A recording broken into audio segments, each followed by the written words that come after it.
प्रभु के भवन में जो आने का मौका है, कहीं पर भी जाने से बहुत उत्तम है। Hallelujah.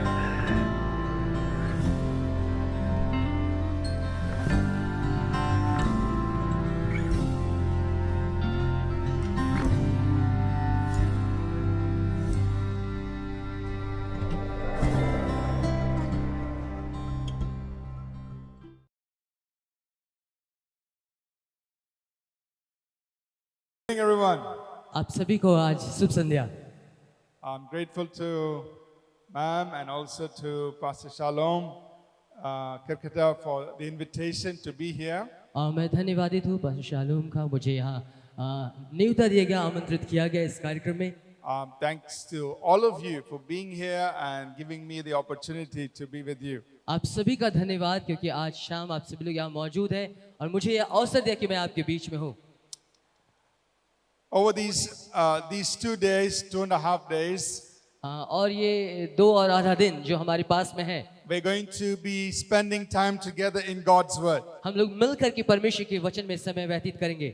How many of you brought your Bibles with you? आप में से कितनों के पास बाइबल है? All right, please take your Bibles out. अपनी बाइबल को आप बाहर ले लें। And we're going to read first from John chapter 15, हम लोग निकालेंगे यूहन्ना 15 अध्याय verses 1 to 17. और उसका 1 से 17 आयत। John chapter 15, यूहन्ना 15 अध्याय verses 1 through 17. और उसका 1 से 17 वचन देखेंगे। We'll read it in Hindi. हम हिंदी में पढ़ेंगे इसे। If you have your Bibles, please follow along. जिसके पास बाइबल है आप जरूर अनुसरण करें। John chapter 15, यूहन्ना 15 अध्याय verses 1 to 17. 1 से please. 17 आयत। यहाँ इस प्रकार लिखा है, सच्ची दाखलता मैं हूँ, मेरा पिता किसान है। जो डाली मुझ में है और नहीं फलती उसे वो काट डालता है, और जो फलती है उसे वह छांटता है ताकि और फले। तुम तो उस वचन के कारण जो मैंने तुमसे कहा है शुद्ध हो। तुम मुझ में बने रहो और मैं तुम में। जैसे डाली यदि दाखलता में बनी ना रहे तो अपने आप से नहीं फल सकती, वैसे ही तुम भी यदि मुझ में बने ना रहो तो नहीं फल सकते। मैं दाखलता हूँ, तुम डालियाँ हो। जो मुझ में बना रहता है और मैं उसमें, वो बहुत फल फलता है, क्योंकि मुझसे अलग होकर तुम कुछ भी नहीं कर सकते।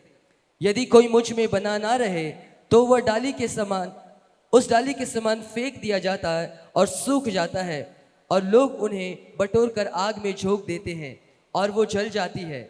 यदि तुम मुझ में बने रहो और मेरा वचन तुम में बना रहे तो जो चाहो मांगो वो सब तुम्हारे लिए हो जाएगा। मेरे पिता की महिमा इसी से होती है कि तुम बहुत सा फल लाओ।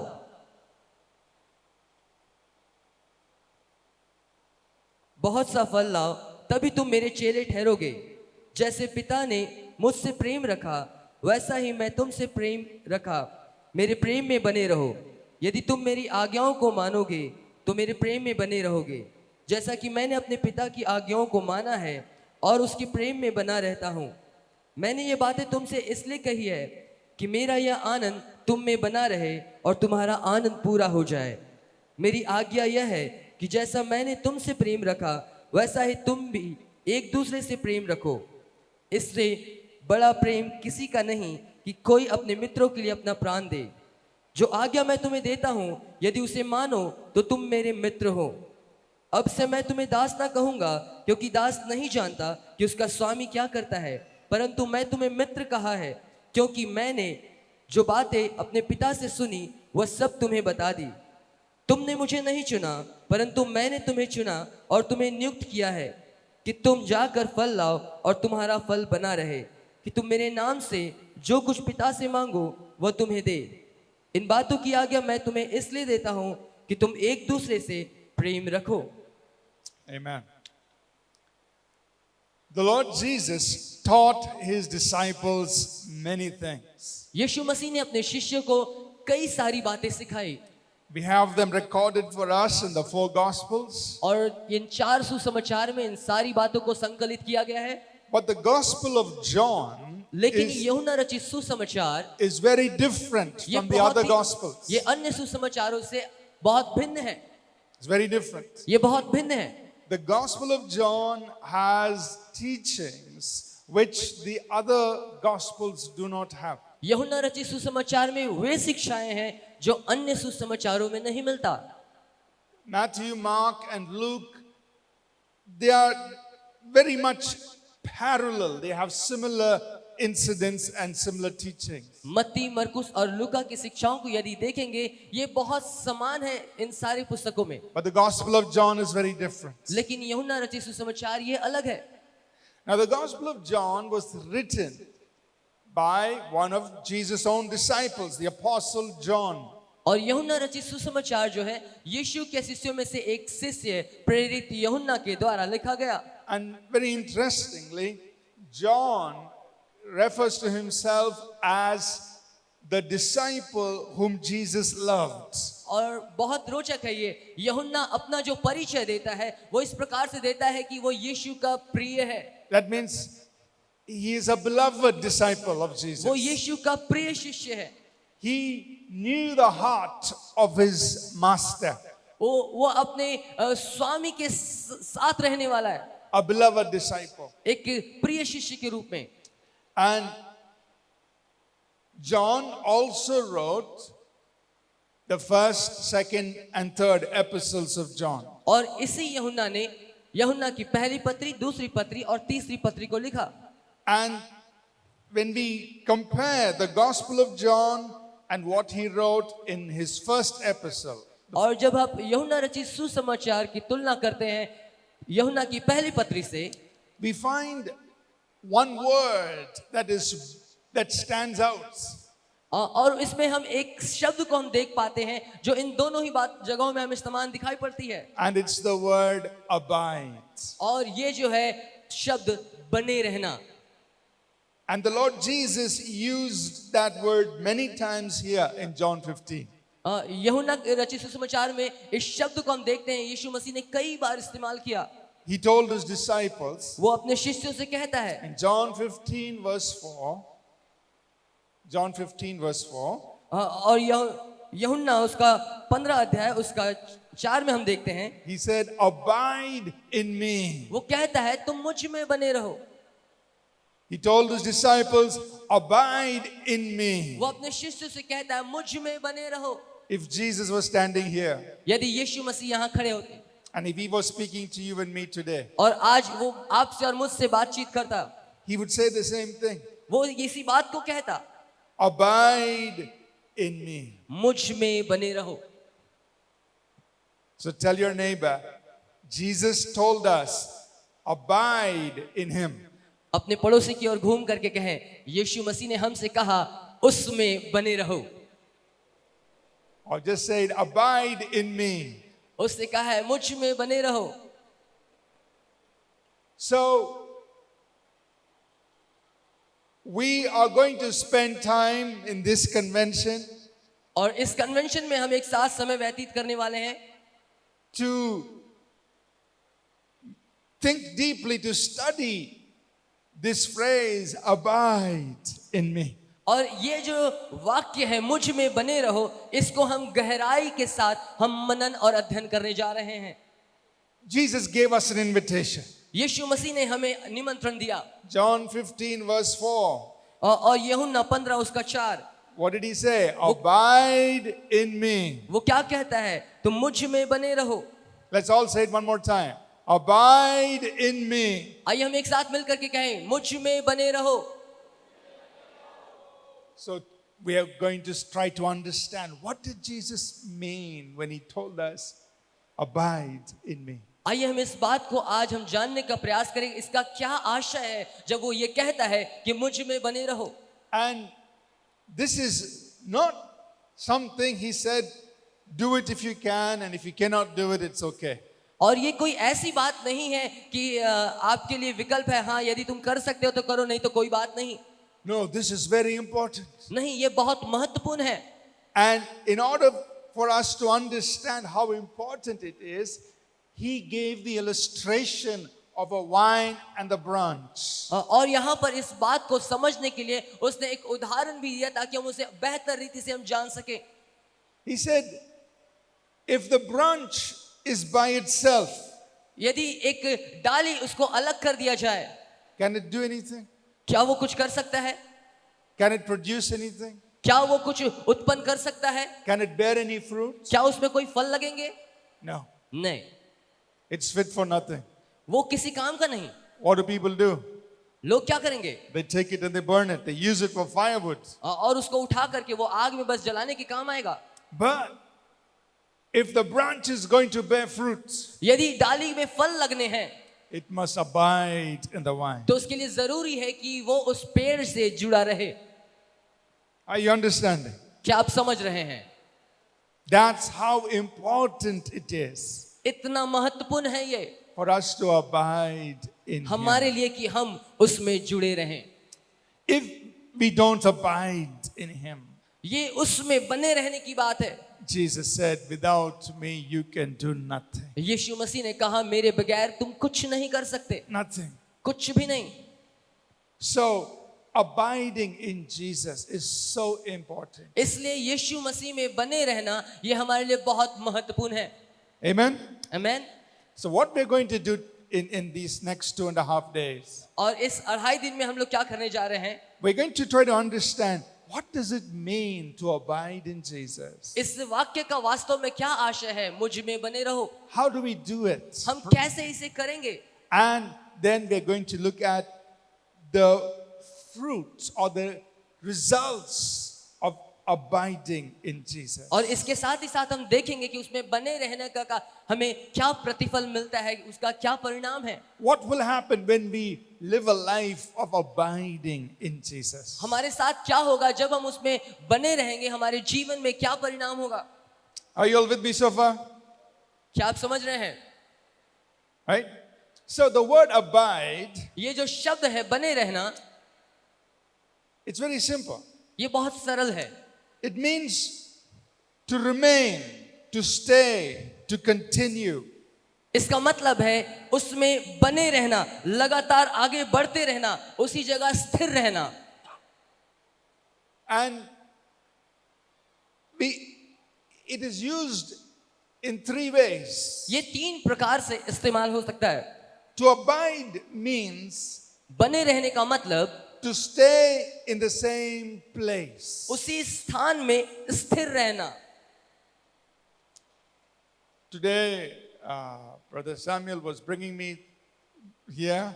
आज भाई शमूएल मुझे लेकर के आ रहे थे यहाँ। Then he would point to some places. He said, this place has been here for so many years. और वो कुछ स्थानों को दिखा करके मुझे बता रहे थे ये स्थान कई समय से यहाँ पर है। It's been there. ये वहाँ पर बना रहा है। It's staying in the same place. उसी स्थान में अभी तक है। It's abiding वो वहाँ पर बना हुआ है। with respect to being in the same place. उसी स्थान में स्थिर बना हुआ है। The word abide also means इस बने रहने शब्द का एक और मतलब यह है to stay the same through time. और समय के अंतराल में एक जैसा बने रहना। That means time passes, इसका मतलब है कि समय गुजरता जाता है, but it still remains the same. लेकिन वो बात जैसे के तैसे वो बनी हुई है। So to abide means to stay in the same place. और बने रहने का मतलब है उसी जगह स्थिर रहना। Second, to abide means to stay the same through time. और दूसरा आशय यह है कि समय के अंतराल में हम वैसे के वैसे ही बने रहें। And thirdly, the word abide also means और तीसरा जो आशय है वो यह है to stay the same without changing your heart and mind. आपके हृदय और मन के बिना बदले आप एक जैसे बने रहें। That means even after a long time, इसका मतलब लंबे समय अंतराल में भी you have not changed as far as your heart and your mind, what you're thinking and saying about something. आपका हृदय, आपका विचार, आपकी सोच में कोई परिवर्तन नहीं है, आप वैसे के वैसे ही हैं। You're continuing to say the same thing, you continue to believe the same thing, you are abiding. आप लगातार एक ही बात कह रहे हैं, आप लगातार एक ही बात पर विश्वास कर रहे हैं, आप उसमें बने हुए हैं। So did you understand these 3 things? क्या आप इन 3 बातों को समझ पाए? समझ में आ गया नहीं आ गया? समझ में आया कि नहीं आया? थोड़ा सा हाथ हिला करके दिखा सकते हैं अगर समझ To में आए। abide, these three things. बने रहना, ये तीन बातें। To be in the same place, एक ही स्थान में स्थिर रहना, to stay the same through time, समय के अंतराल में एक जैसा बने रहना, and to stay the same in your heart and mind. अपने हृदय में, अपने सोच और विचारों में एक जैसा बना रहना। Keep this in the back of your mind. Keep that, इन तीन बातों को अपने दिमाग में आप अभी स्टोर करके रख लें, because we're going to try and look at it when Jesus said, "Abide in me."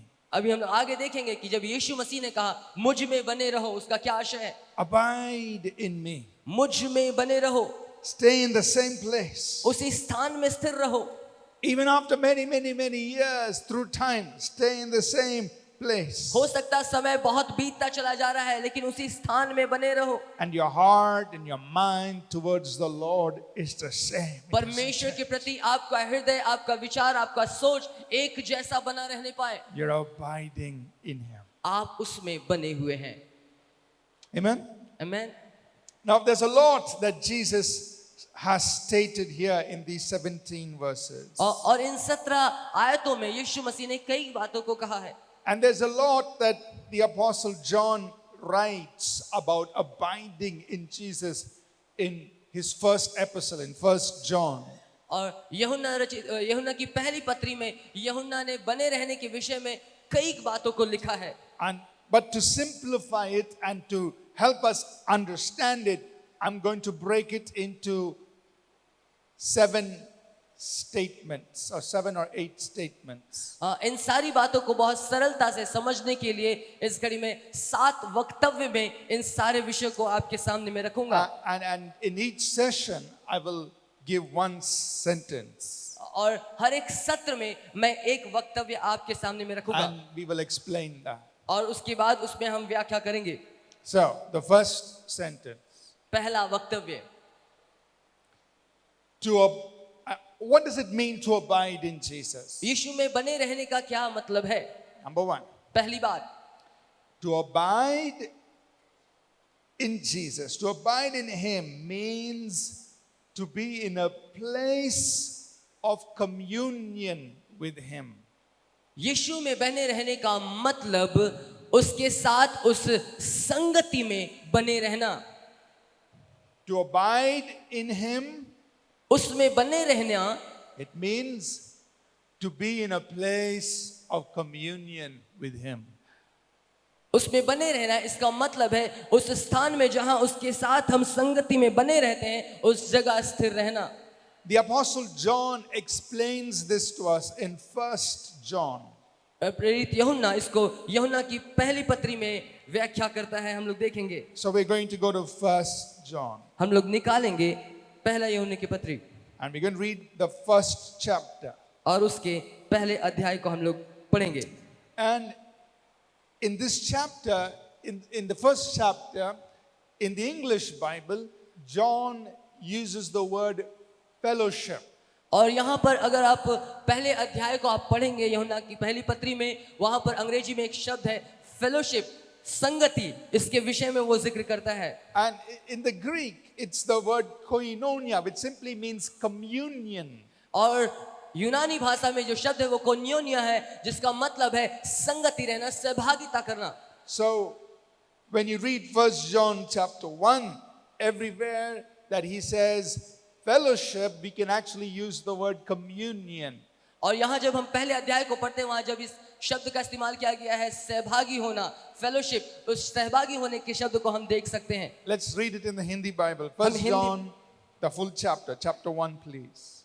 यूहन्ना की पहली पत्री उसका पहला अध्याय, यहाँ इस प्रकार से लिखा है, जीवन का वचन, उस जीवन के वचन के विषय में जो आदि से था, जिसे हमने सुना और जिसे अपनी आंखों से देखा, वरन जिसे हमने ध्यान से देखा और हाथों से छुआ, ये जीवन प्रकट हुआ और हमने उसे देखा और उसकी गवाही देते हैं और तुम्हें उस अनंत जीवन का समाचार देते हैं जो पिता के साथ था और हम पर प्रकट हुआ।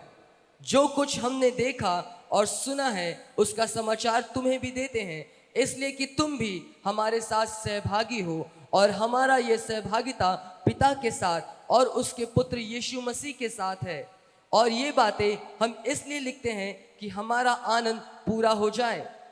जो समाचार हमने उससे सुना है और तुम्हें सुनाते हैं वो यह है कि परमेश्वर ज्योति है और उसमें कुछ भी अंधकार नहीं। यदि हम कहें कि उसके साथ हमारी सहभागिता है और फिर अंधकार में चलें तो हम झूठे हैं और सत्य पर नहीं चलते।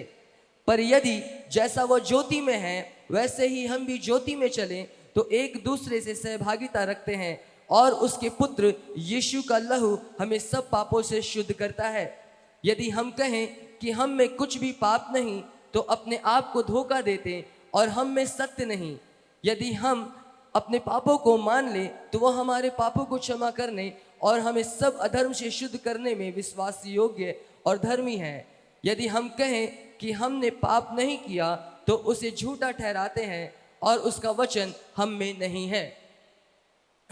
Now notice in this first chapter, अब इस पहले अध्याय पर आप ध्यान दें।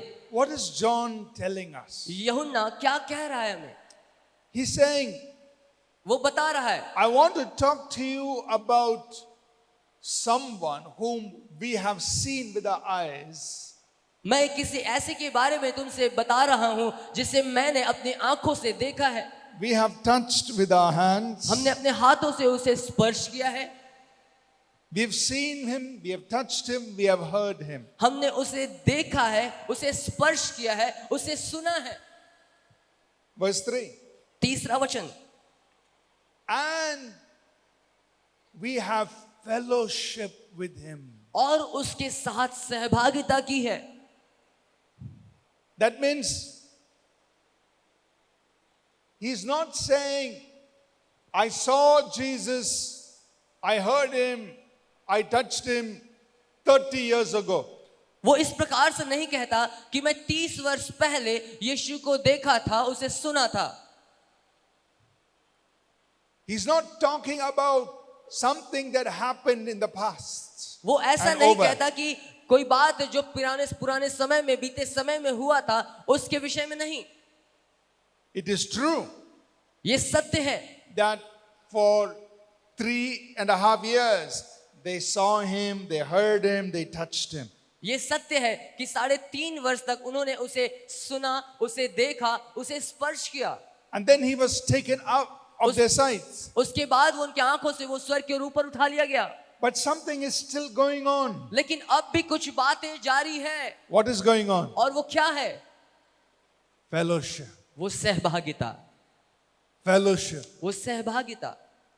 Are you understanding? क्या आप समझ रहे हैं? Look at verse 3. तीसरे आयत को देखें। Our fellowship is with the Father and with his Son Jesus Christ. और वहां पर लिखा है हमारी सहभागिता पिता के साथ और उसके पुत्र यीशु मसीह के साथ है। So, physically, Jesus is not here. शारीरिक रूप में, दैहिक रूप में यीशु मसीह यहाँ पर नहीं है।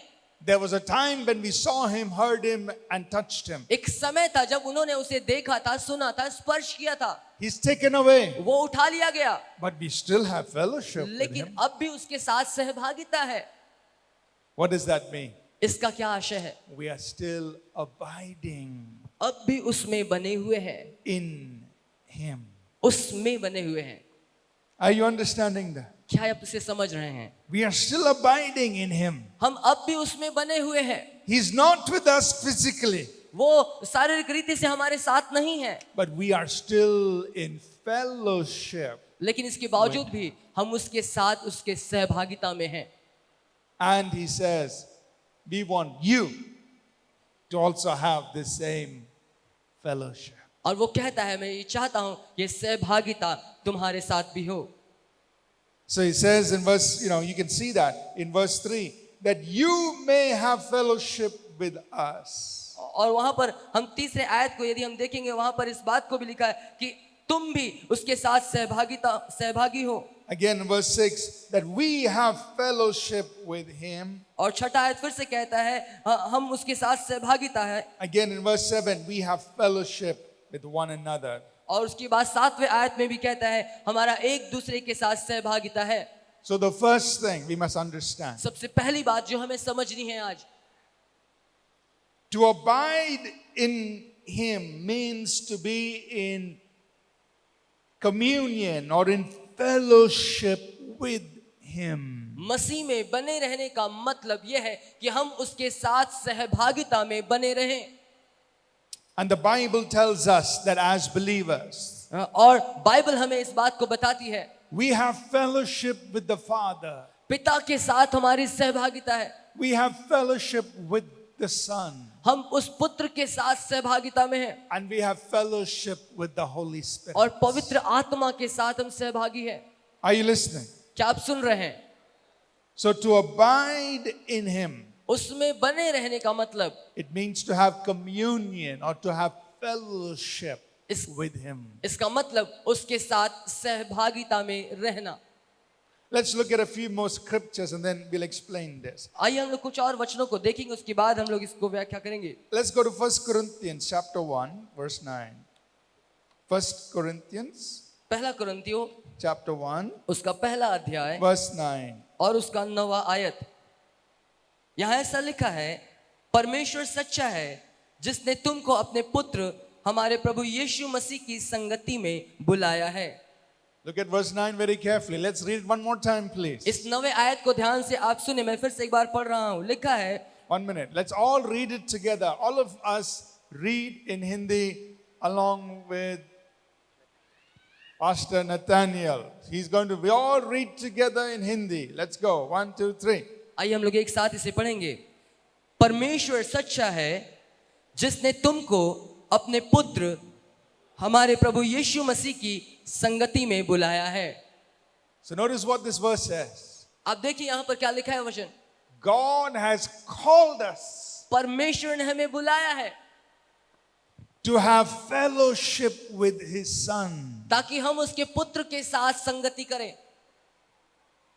He called us उसने हमें बुलाया है to have fellowship with his son Jesus Christ. ताकि उसके पुत्र यीशु मसीह के साथ हम संगति रखें। So as believers, एक विश्वासी होने के नाते we have been called into this place of fellowship. इस संगति के स्थान में हम और आप बुलाए गए हैं। Can I have one more pastor to come here, please? Just for example. उदाहरण के लिए एक पास्टर को वॉलंटियर करने के लिए हम चाहते हैं। Just for illustration. कोई भी एक Anyone? पास्टर जल्दी से आएंगे। Just example.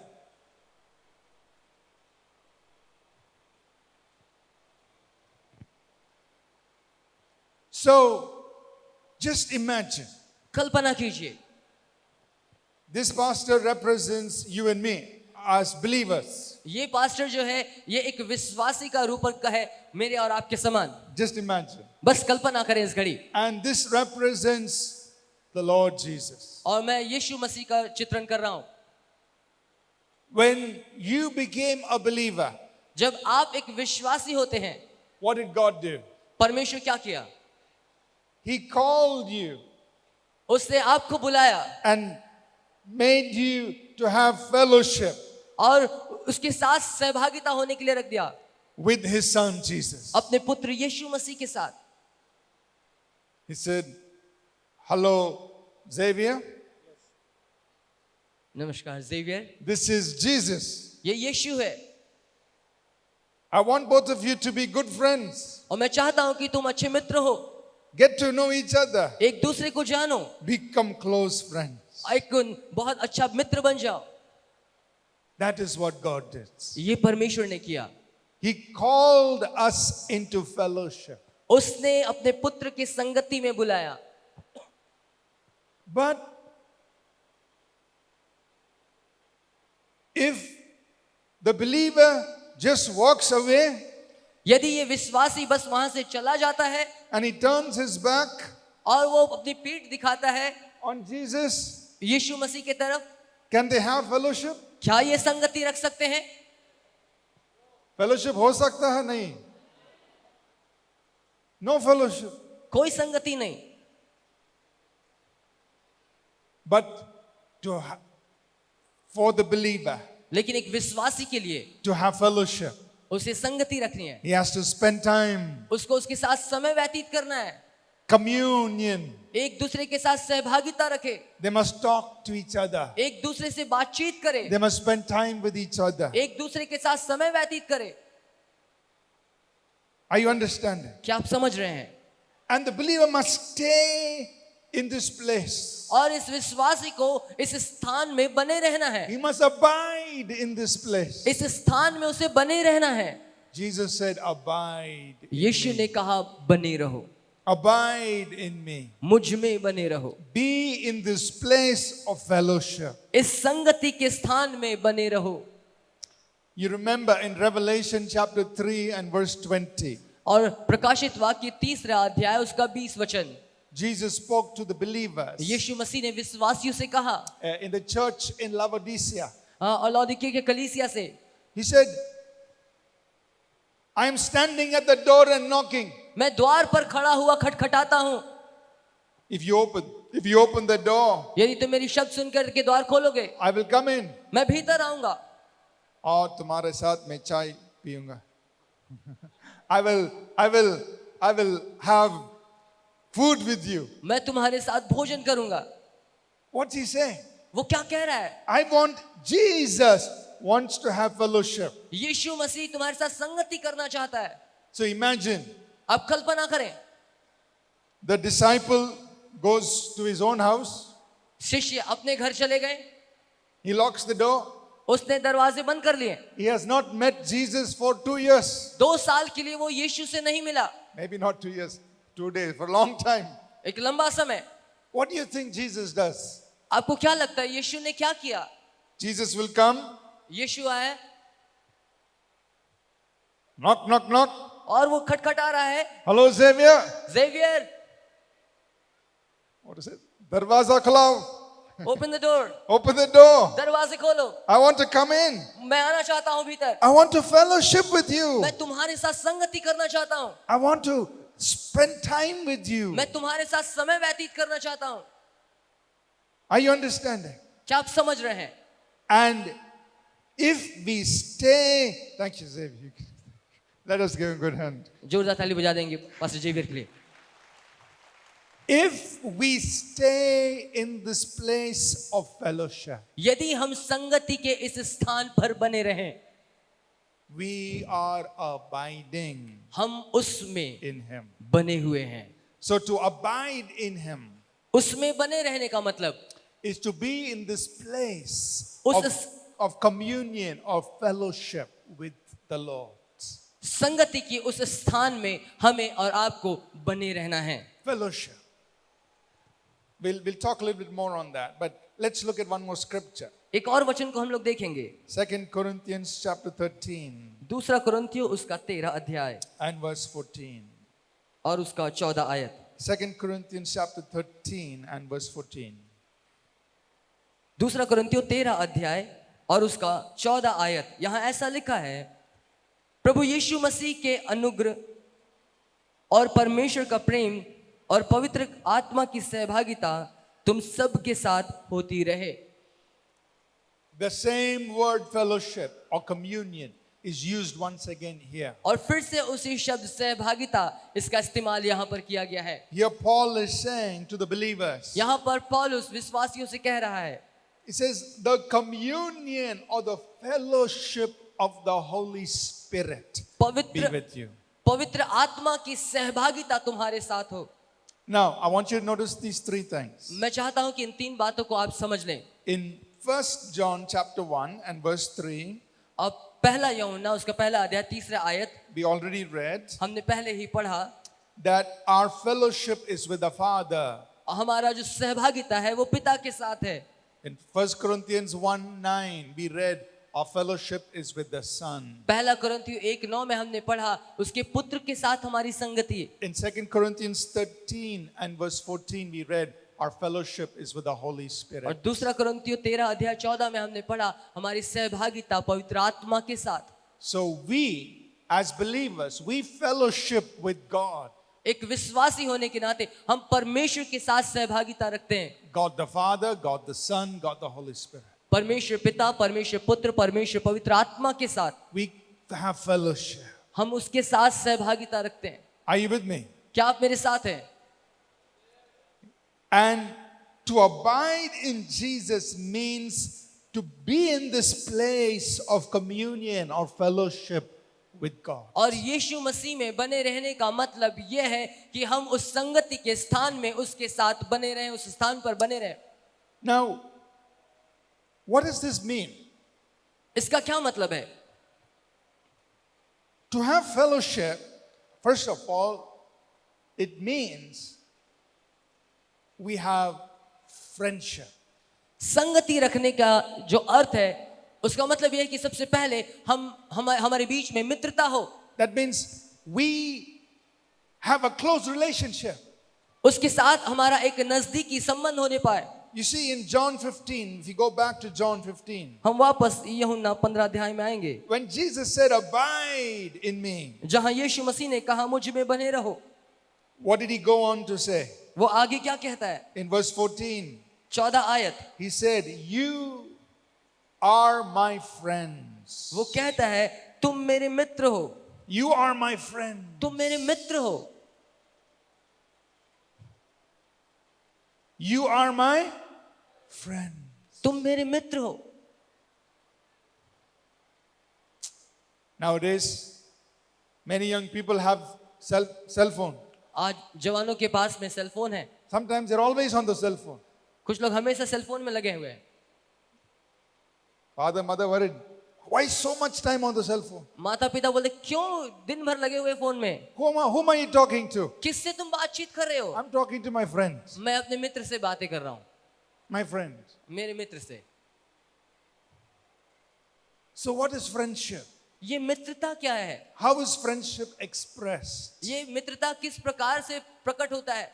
You spend time. आप उसके साथ समय व्यतीत करते हैं, You are communing. You are talking. आप उसके साथ बातचीत कर रहे हैं। So to have fellowship means we are building our friendship, our relationship with the Lord. जब संगति रखने की बात की जा रही है, इसका मतलब यह है कि परमेश्वर अपने प्रभु के साथ आप समय व्यतीत कर रहे हैं, जहां आप उसके साथ एक संबंध स्थापित कर रहे हैं, उस मित्रता के संबंध में You are talking to Him. आप उससे बातचीत कर रहे हैं। You are becoming close like a friend to Him. एक मित्र के समान आप उसके करीब और करीब आ रहे हैं। Are you understand? क्या आप समझ रहे हैं? Second, this word fellowship, it also means partnership. और संगति का जो दूसरा आशय है वो है पार्टनरशिप, एक दूसरे के साथ खड़ा होना। That means we are doing things together. हम एक साथ मिल करके कार्य करते हैं। That means in everything you do, you're still in communion with Him. आप हर कुछ जो कर रहे हैं उसमें आप उस सहभागिता को आप देखते हैं। You're saying, Lord, what do you want me to do?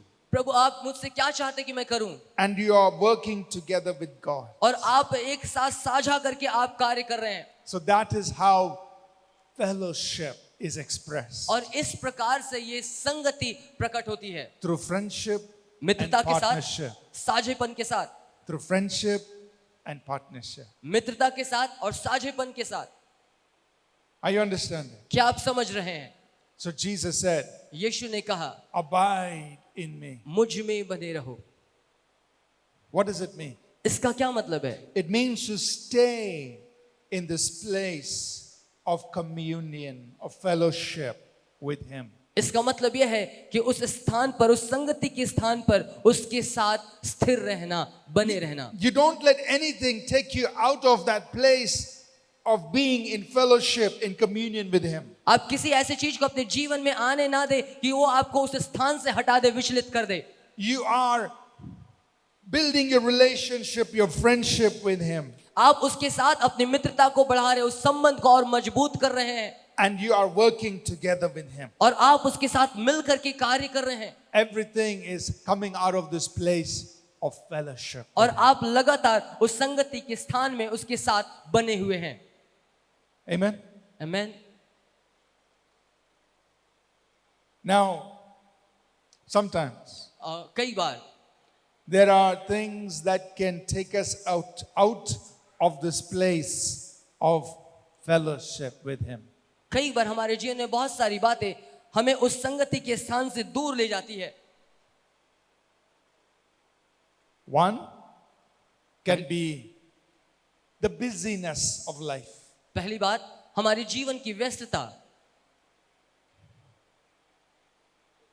You know about Mary and Martha. आप मरियम और मार्था के विषय में जानते हैं. Jesus came to their house. यीशु मसीह उनके घर आते हैं. Now Martha had a good heart. Martha उसका एक अच्छा हृदय था. She wanted to give Jesus something to वो eat, यीशु को कुछ खाने के लिए देना चाहती थी, to maybe serve him some good food. और उसको कुछ अच्छा भोजन देना चाहती थी. And so she went and became busy in the kitchen. और उसके बाद जाकर के शायद वो किचन में वो वहां पर व्यस्त हो जाती है. But Mary sat down with Jesus. लेकिन यहाँ पर मरियम यीशु मसीह के साथ बैठ जाती है. वहां पे She wanted to fellowship with Jesus. वो यीशु के साथ संगति करना चाहती है. Let me listen to what he has to say. मैं उस बात को सुनना चाहती हूँ कि वो मुझसे क्या कहता है. Now, what Martha was going to do was not wrong, जो मार्था कर रही थी वो गलत नहीं था, but there was something that was better. लेकिन कुछ बातें थी जो उससे बेहतर हो सकती थी, There was something that was more important, और कुछ और बातें जो उससे और महत्वपूर्ण हो सकता था, and that was the place of fellowship. और वो उस संगति के स्थान में बने रहना. Are you understanding? क्या आप समझ रहे हैं? So Mary chose to abide, to be in that place of fellowship, of communion with Jesus. Maryam यीशु के साथ उस संगति के स्थान में बने रहने के विषय में चुनी. So we must, while the work God has called us to do is a good thing, जिस कार्य के लिए परमेश्वर ने हमें बुलाया हम कर रहे हैं, ये अच्छी बात है. we must not let the busyness of the work that we have to do take us out of the place लेकिन अपने जीवन of की fellowship with Jesus. आपके जीवन की व्यस्तता आपको उस सहभागिता के स्थान से दूर ना हटाने पाए. Jesus said, abide in me. यीशु मसीह ने कहा मुझ में बने रहो, Abide in me. मुझ में बने रहो. Stay in this place of fellowship. Stay in this place of communion. Be like Mary. संगति के उस स्थान में स्थिरता के साथ बने रहो, मरियम के समान बनो. Yes, there is work to do in the kitchen. जरूर किचन में काम करना है, Yes, there is other things to do. और भी बहुत सारी चीजें हैं जो करनी है, They have their time. उसके लिए समय है. But first, लेकिन पहले stay in this place उस स्थान में बने रहें, of fellowship. संगति के स्थान में. Are you understanding? क्या आप समझ रहे हैं? Now, in the ministry, this is so important. ये बहुत महत्वपूर्ण है. सेवकाई में In Matthew, the 7th chapter, मती उसका 2 अध्याय, Jesus said यीशु मसीह ने कहा that there will be many who do many good things in His name.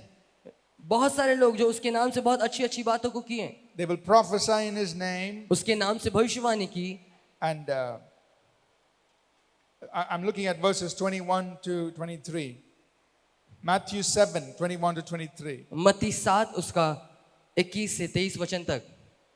They will say, Lord, we've done many things in your name. वहां पर होंगे लोग जो कहेंगे कि प्रभु हमने तेरे नाम से बहुत कुछ किया, We've done great works in your name. आपके नाम से बड़े बड़े कामों को किया.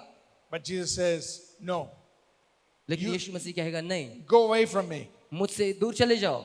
You have actually worked lawlessness. You have actually worked sinful things. तुमने पापमय चीजों को किया. In verse 23, he says, you practice lawlessness. तुमने अधार्मिकता की चीजों को किया. Matthew 7, 23. मत्ती 7 उसका 23 वचन को यदि हम देखें, It says, you're practicing lawlessness. वो कहता है तुम कुकर्म करने वाले हो. What was the problem? समस्या क्या है? 2 things. 2 बातें. They did not do the will of the Father, उन्होंने पिता की मर्जी को पूरी नहीं की, and it was not birthed out of relationship. Jesus said, I never knew you. और वो उस संबंध में वे बने नहीं रहे, और इसलिए यीशु मसीह कहता मैं तुम्हें नहीं जानता. So 2 things. 2 बातें. It was not, whatever they did, they were good things, but it was not the will of God. जो कुछ वो कर रहे थे शायद अच्छी बातें थी, लेकिन वो पिता की मर्जी नहीं थी. Whatever they did were good things, but it didn't come out of that place of relationship. जो with कुछ वो Jesus. कर रहे थे वो अच्छा था, लेकिन उस संगति का परिणाम नहीं था। And Jesus called all of that lawlessness. और यीशु मसीह ने उन सारे कुकर्म करने वाले लोगों को अलग कर दिया। Are you understanding? क्या आप समझ रहे हैं? So, as believers, एक विश्वासी होने के नाते Jesus said, यीशु मसीह हमसे कहते हैं, abide in me. मुझ में बने रहो। It means, number one, इसका मतलब पहली बात, to be in this place of fellowship. संगति के स्थान में स्थिर रहना।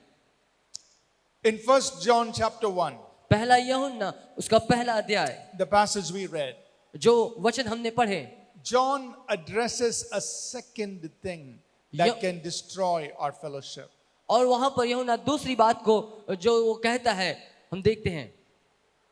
He says, if we walk in the light यदि हम ज्योति में चलें as he is in the light, जैसे वो ज्योति में है, then we have fellowship. तब हम उसके संगति में, उसके सहभागिता में हैं। But if we say, if we sin, लेकिन यदि हम पाप करते हैं, then that disrupts our fellowship.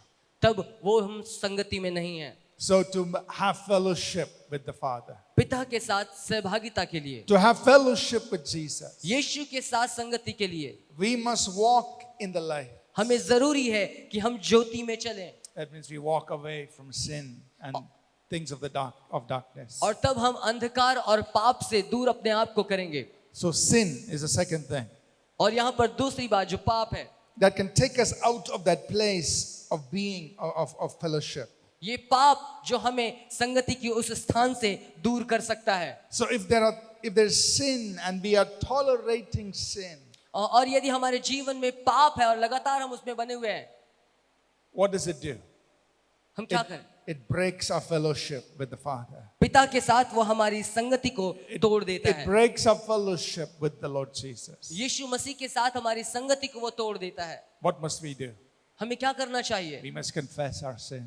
हम अपने पापों को छोड़ दें, And the blood of Jesus Christ, God's Son, cleanses us from all sin. और यीशु मसीह का लहू हमें सब पापों से शुद्ध करता है, And it keeps us and restores and keeps us in fellowship with और वो Jesus. हमें उसके सहभागिता में अपने नजदीक वो ले आता है। But we must walk in the light. लेकिन हमें जरूरी है कि हम ज्योति में चलें। Are you listening? क्या आप सुन रहे हैं? People at the back, are you listening? पीछे के लोग, क्या आप सुन रहे हैं? Amen? आमीन। So, what are we learning right now? हम लोग क्या सीख रहे हैं? Jesus said, यीशु ने कहा, abide in me. मुझ में बने रहो। The first statement which we're making today, पहला वक्तव्य जो आज हम सीख रहे हैं, to abide in Jesus यीशु में बने रहना, means to be in a place of fellowship. इसका मतलब यह है कि संगति के उस स्थान में स्थिर रहना, And you remain in that place. और आप उसी स्थान में बने रहें। You continue in that place. आप उस स्थान में आप स्थिर और दृढ़ता के साथ बने रहें। You don't let anything take you out of that place of fellowship with Jesus. कोई भी चीज आपको यीशु की संगति के उस स्थान से विचलित ना करने पाए, आपको हटाने ना पाए। You're constantly talking to Him and you're listening to Him. आप लगातार उससे आप बातें करें, उसे कहें और उससे सुने। You're in that place of communion with the Holy Spirit. आप पवित्र आत्मा के साथ सहभागिता के उस स्थान में हैं। Holy Spirit, help me. पवित्र आत्मा मेरी सहायता कीजिए। Holy Spirit, what do you want me to do? पवित्र आत्मा आप क्या चाहते हैं कि मैं करूं? If you feel that you've grieved the Holy Spirit, you say, Holy Spirit, I'm sorry. और यदि आपको लगता है कि आपने पवित्र आत्मा को दुख पहुंचाया, आप उससे माफी मांगे। Holy Spirit, give me a clean heart. पवित्र आत्मा मुझे एक शुद्ध हृदय दे। Holy Spirit, help me to keep my heart clean. पवित्र आत्मा मेरी सहायता करे कि मैं अपने हृदय को साफ रख सकूं। Why are you doing that? मैं क्यों ऐसा कर रहा हूं? Because you want to stay in the place of fellowship with Jesus. क्योंकि वो चाहता है कि हम संगति के उस स्थान में उसके साथ स्थिरता के साथ बने रहें। Amen? आमीन। Abide in me. मुझ में बने रहो। Amen? So, we will stop here for today. आज के लिए हम लोग यहीं पर विराम करेंगे। I don't know what the time is, but what's the time, Pastor? It's 8 o'clock. Okay, fine. Just correct time. I didn't have a watch, but it's still on time. हम लोग फिर भी समय पर हैं। We're going to continue this tomorrow.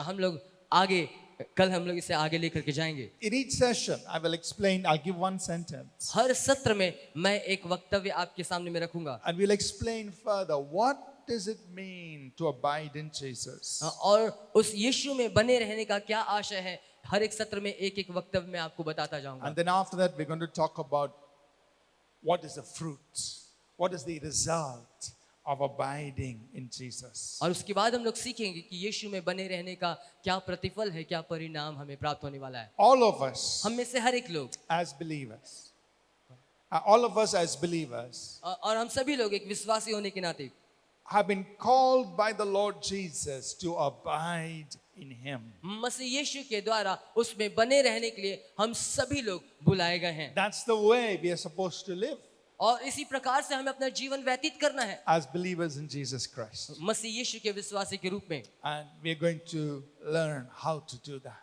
और हम लोग सीखेंगे कैसा हम लोग इसे कर सकते हैं।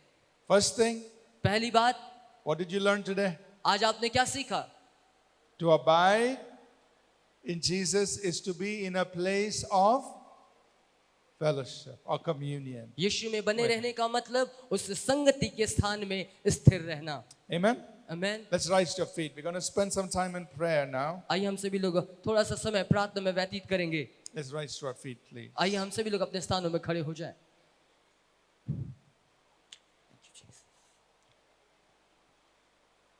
I want us to pray. मैं चाहता हूं कि आप प्रार्थना करें।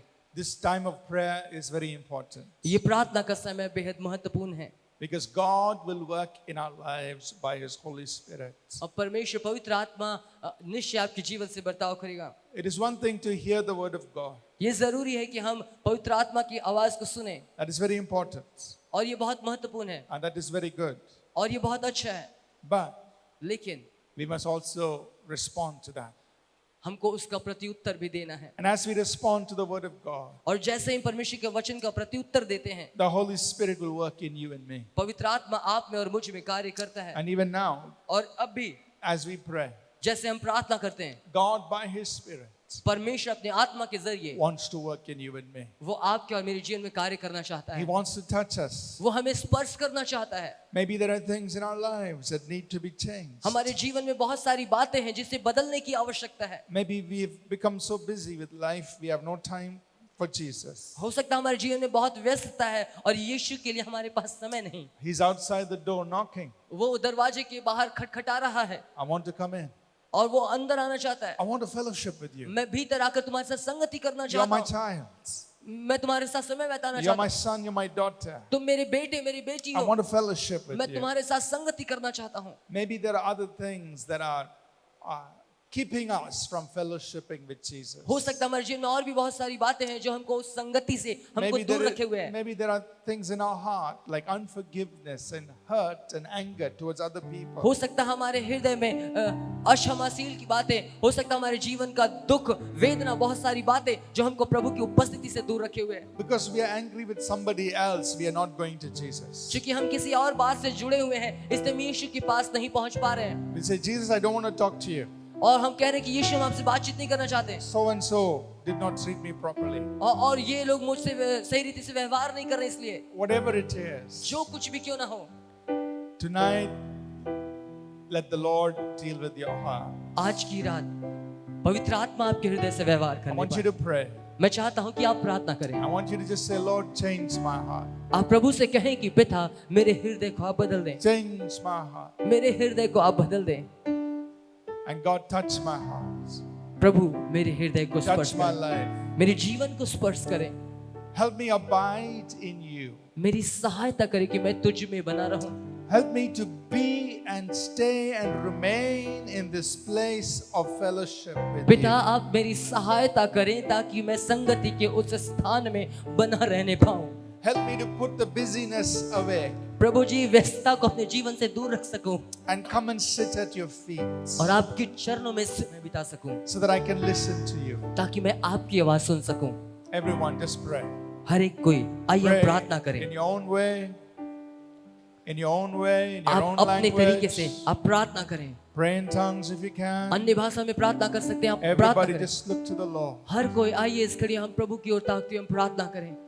Just lift up your heart in prayer. आइए अपने हृदय को हम Father, we just thank you, God. पिता हम आपका धन्यवाद करते हैं। And Holy Spirit, we invite you right now. पवित्र आत्मा इस घड़ी हम आपका स्वागत करते हैं। Move upon every person, God. हर एक व्यक्ति के ऊपर आप विचरण करें। Lord, change the hearts of your people. प्रभु जी अपने लोगों के हृदय को आप बदल दें। Open our eyes to understand. प्रभु हमारे समझ को खोल दे कि हम तेरी बातों को समझ सकें। Open our hearts to understand. प्रभु हमारे हृदय को खोल के हम तुझे समझ सकें।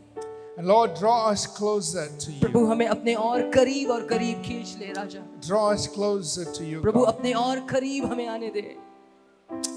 Thank you, Lord Jesus. धन्यवाद प्रभु यीशु। Thank you, Lord Jesus. धन्यवाद यीशु। Thank you, Lord Jesus. धन्यवाद यीशु। Thank you, God. ओह धन्यवाद। Thank you, Lord Jesus. धन्यवाद प्रभु। Thank you, God. धन्यवाद यीशु। Thank you, Jesus. धन्यवाद यीशु। Lord, we just thank you. पिता हम आपका धन्यवाद करते हैं। We praise you, Jesus. हम आपकी स्तुति करते हैं। Thank you, Jesus. धन्यवाद यीशु। Thank you, God. धन्यवाद। Thank you, Lord Jesus. Thank you. धन्यवाद। Just 1 minute. Just 1 minute. Let me just. Okay, just everybody, just please pray. Just pray. हर कोई प्रार्थना में लगे रहें। Just take some time to pray. Just pray. आइए थोड़ा देर हम समय लें। हम प्रार्थना करें अपने जीवन के लिए। Thank you, Jesus. Yeah, just hold on. Yeah, just stop. 1 minute. Just, I want you to hear you pray. I want to hear you मैं pray. चाहता हूँ कि आपकी प्रार्थना को सुनना। आइए अपने आवाज को ऊंचा उठाते हुए हम Everyone मिल just करके हम प्रार्थना करें। Just pray. जैसा परमेश्वर का आत्मा आपको प्रेरित करता है। आइए इस घड़ी हम प्रभु से Thank प्रार्थना you, करें। God. Thank you, Lord Jesus. Thank you, Lord Jesus. धन्यवाद Thank you, राजा, God. धन्यवाद। Just pray. Just lift up your heart and pray before अपने God. हृदय को उठाएं और प्रार्थना करें। Thank you, God. धन्यवाद प्रभु। Everyone, just pray. हर एक कोई यहाँ प्रार्थना करें। Father, we just thank you पिता हम आपको धन्यवाद करते that हैं you hear your people pray right now. क्योंकि तू चाहता है तू सुनता अपने लोगों की प्रार्थनाओं को। You hear people pray right now. प्रभु इस घड़ी अपने लोगों की प्रार्थना को सुन। God, we just thank you प्रभु इस समय के लिए धन्यवाद। for ministering to your people, God. अपने लोगों के बीच में सेवकाई करने के लिए धन्यवाद। Thank you, God, for just bringing us back to that place of abiding in you. धन्यवाद प्रभु उस स्थान में हमें वापस फेर लाने के लिए ताकि हम आपके साथ संगति रख सकें। For bringing us to that place हमें उस स्थान में लाने के लिए of abiding in you, God. ताकि हम आपके साथ बने रह सकें। Thank you, Lord Jesus. धन्यवाद प्रभु यीशु। Thank you, Lord Jesus. धन्यवाद यीशु। Thank you, God. Just go ahead, pray. आइए हम प्रार्थना करें। Just pray. प्रार्थना करें। Lift up your heart before God. अपने हृदय को प्रभु के लिए उठाएं। Thank you, Lord Jesus. धन्यवाद प्रभु यीशु। Jesus said, abide in me. यीशु ने कहा मुझ में बने रहो। Abide in me. मुझ में बने रहो। Abide in me. मुझ में बने रहो। Lord, I pray that you'll draw us to that place प्रभु प्रार्थना करता हूँ हमें प्रभु जिस स्थान में of आप खींच लें, abiding in you. ताकि हम आपके साथ बने रह सके। Bring us back to that place प्रभु हमें वापस उसी स्थान में आप फेर लाइए of Raja, abiding in you. ताकि हम आपके साथ बने रह सके। Whatever has distracted us, जो भी बातें हमें विचलित किए हो take it out of our उन lives. सारी बातों को हमारे जीवन से आप दूर करें। Whatever has disturbed us, जो कुछ भी हमें बिगाड़ रही है take it out of our उन lives. सारी बातों को हमारे जीवन से दूर करें। Bring us to that place प्रभु वापस हमें उस स्थान में आने दे of abiding in you, ताकि हम आपके साथ बने रहें, of being alone with you, ताकि सिर्फ और सिर्फ आपके साथ बने रह सके, of building a friendship with अपनी you. उस मित्रता को हम स्थिर कर सकें। God, do it. Empower us by your Holy अपने Spirit पवित्र आत्मा के द्वारा प्रभु जी हमें सहरिक पर to be in that place ताकि हम उस स्थान में बने रह सके, of fellowship with you, God. आपके साथ संगति के स्थान में रह सके। Empower us by your Holy Spirit पवित्र आत्मा से हम में से हर एक को भरे to be in that place ताकि उस स्थान में हम रह सकें, of fellowship with उस you. संगति के स्थान में। We thank you, Lord. हम धन्यवाद करते हैं प्रभु। Thank you, Father. धन्यवाद पिता। Thank you, Lord Jesus. धन्यवाद प्रभु यीशु। Thank you, God. धन्यवाद In Jesus' name, यीशु के नाम में। amen. आमीन।